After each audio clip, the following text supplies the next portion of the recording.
Assalamualaikum warahmatullahi wabarakatuh.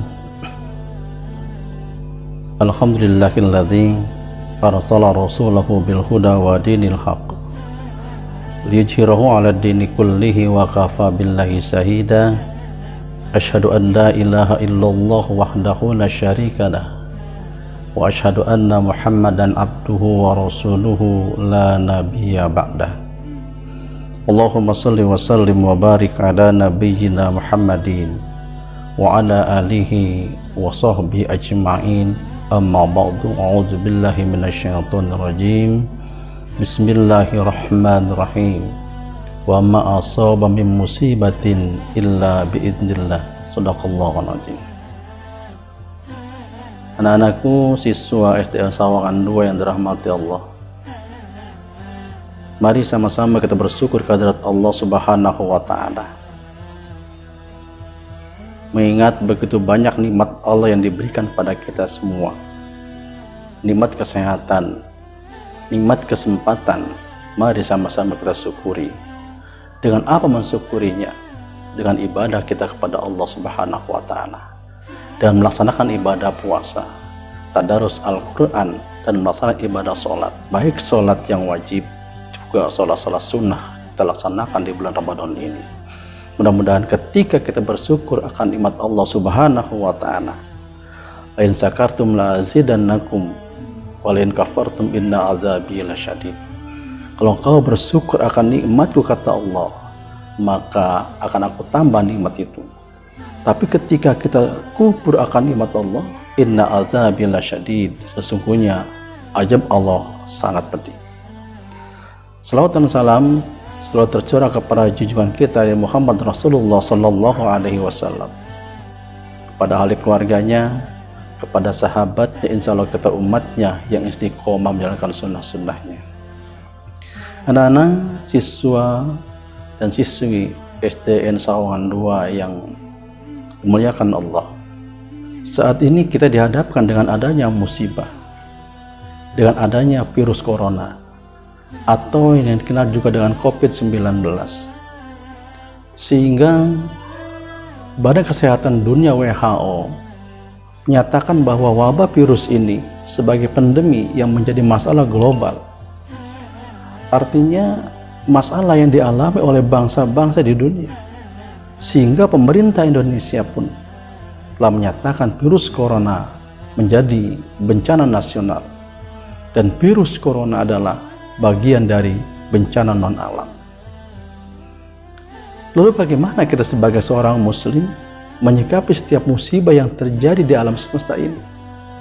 Termasuk bagaimana kita menyikapi wabah COVID-19 atau juga virus corona. Nah, musibah COVID-19 ini merupakan bagian dari ketentuan dari Allah Subhanahu wa Ta'ala. Keyakinan ini merupakan salah satu dari rukun iman, yaitu percaya pada takdir Allah Subhanahu wa Ta'ala. Wa ma asaba min musibatin illa biidznillah. Tidak ada satu musibah di dunia ini kecuali dengan izin Allah Subhanahu wa Ta'ala. Hanya saja keyakinan ini bukan berarti seorang tidak punya kehendak untuk memilih. Sebab takdir Allah Subhanahu wa Ta'ala atas manusia dapat dibedakan menjadi dua. Apa yang pertama? Yang pertama adalah takdir mu'allaq. Yang kedua, takdir mubrom. Coba kita lihat satu persatu. Mungkin anak-anak telah belajar di pelajaran agama tentang dua takdir ini, tentang rukun iman ini. Yang pertama adalah takdir mu'allaq, yaitu ketentuan Allah Subhanahu wa Ta'ala, atau ketentuan Allah yang mengikut sertakan peranan manusia melalui usaha atau ikhtiar. Artinya, ketika bicara takdir mu'allaq, manusia diberikan peran untuk berusaha. Hasilnya Allah yang menentukan. Sehingga Allah berfirman dalam Al-Quran surat Ar-Ra'd ayat 11, Innallaha la yughayyiru ma biqaumin hatta yughayyiru ma bi anfusihim.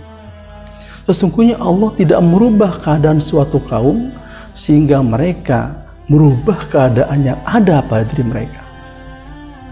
Apa contoh dari takdir mu'alaq ini? Misalnya seorang yang ingin pandai, berarti dia akan berusaha untuk belajar dengan sungguh-sungguh. Ini merupakan takdir yang bisa kita rubah. Ketika kita tidak mampu, ketika kita belum pandai, maka kita berusaha untuk belajar semaksimal mungkin.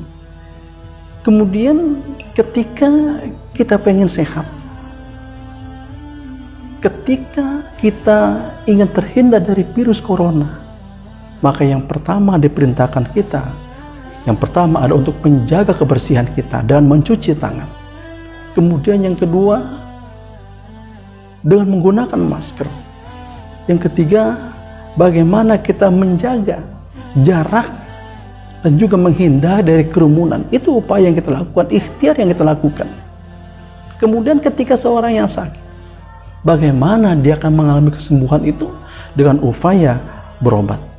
Ketika ingin sehat, bagaimana dia berolahraga? Kalau ingin sukses, bagaimana dia berusaha dengan sebaik-baiknya? Jadi tidak menyerah dengan takdir Allah Subhanahu wa Ta'ala. Itu yang disebut takdir mu'alaq. Artinya kita diberi pilihan oleh Allah Subhanahu wa Ta'ala. Kemudian yang kedua, takdir mubrom, yaitu sesuatu yang tidak dapat dielakkan atau sesuatu yang sudah pasti. Jadi takdir mubrom adalah ketentuan mutlak dari Allah Subhanahu wa Ta'ala yang pasti berlaku dari manusia, dan juga manusia tidak diberi peran untuk mewujudkannya. Apa ini maksud takdir mubrom itu? Contohnya misalnya jenis kelamin. Ketika tentukan kita sebagai laki-laki, laki-laki. Ketika perempuannya perempuan, tidak berhak kita untuk merubahnya. Yang perempuan ingin jadi laki-laki, yang laki-laki ingin menjadi perempuan seperti sekarang ini hal-hal yang dilarang oleh Allah Subhanahu wa Ta'ala, merubah takdir Allah Subhanahu wa Ta'ala. Jadi tidak bisa kita untuk merubahnya. Apa yang kemudian yang kedua, contoh daripada takdir mubrom itu, yang kedua yaitu kematian. Jadi kematian tidak seorang pun yang mampu untuk mengelakkannya. Kullu nafsin dha'iqatul maut, setiap yang bernyawa pasti akan merasakan kematian. Jadi takdir mubrom itu sesuatu yang tidak dapat dielakkan atau sudah pasti. Jadi takdir mubrom adalah ketentuan mutlak dari Allah Subhanahu wa Ta'ala yang pasti berlaku dan manusia tidak diberi peran untuk mewujudkannya. Jenis kelamin, kemudian ajal, panjang pendeknya usia manusia, sifat api yang panas. Terkait dengan ajal, oleh kulli ummatin ajal, fa idza jaa ajaluhum la yastakhiruna sa'atan wa la yastaqdimun. Tiap-tiap umat mempunyai batas waktu, maka apabila telah datang waktunya, mereka tidak dapat mengundurkannya barang sesaat pun, dan tidak dapat pula memajukannya. Quran surat Ar-Ra'd ayat 34. Inilah dua takdir yang kita pelajari. Ini merupakan keimanan kita kepada Allah, meyakini bahwa takdir kita semua manusia tidak dapat mengelakkan takdir, apalagi bicara masalah kematian. Pertanyaan buat kita semua, apakah corona ini merupakan takdir Allah Subhanahu wa Ta'ala? Buat kita seorang muslim, ini takdir Allah. Dan kemudian buat kita berupaya semaksimal mungkin bagaimana kita terhindar dari virus ini. Dengan apa? Yang pertama tadi saya sampaikan, jaga kebersihan kita, jaga makanan kita, hindari keramaian, dan kemudian terus berusaha kepada Allah Subhanahu wa Ta'ala lewat ibadah kita, lewat doa kita kepada Allah Subhanahu wa Ta'ala. Mudah-mudahan virus corona Indonesia ini cepat berlalu dan cepat berakhir, sehingga kita bisa melaksanakan ibadah dengan sebaik-baiknya. Terlebih di bulan suci Ramadan ini, manfaatkan waktu untuk ibadah kepada Allah, mohon pada Allah lewat doa yang kita panjatkan, sehingga ketika kita berdoa pada Allah, mudah-mudahan Allah semua cepatkan virus ini, kemudian juga beribadah dengan sebaik-baiknya. Akhirnya saya mengucapkan selamat menjalankan ibadah puasa, laksanakan dengan sebaik-baiknya, perbanyak doa kita kepada Allah Subhanahu wa Ta'ala, Mudah-mudahan di bulan Ramadan ini apa yang kita mohon pada Allah Subhanahu wa taala akan dijawab oleh Allah, dan juga termasuk virus ini kita berharap pada Allah, kita mohon pada Allah mudah-mudahan segera diangkat dari bumi Indonesia ini. Demikian, mudah-mudahan bermanfaat. Assalamualaikum warahmatullahi wabarakatuh.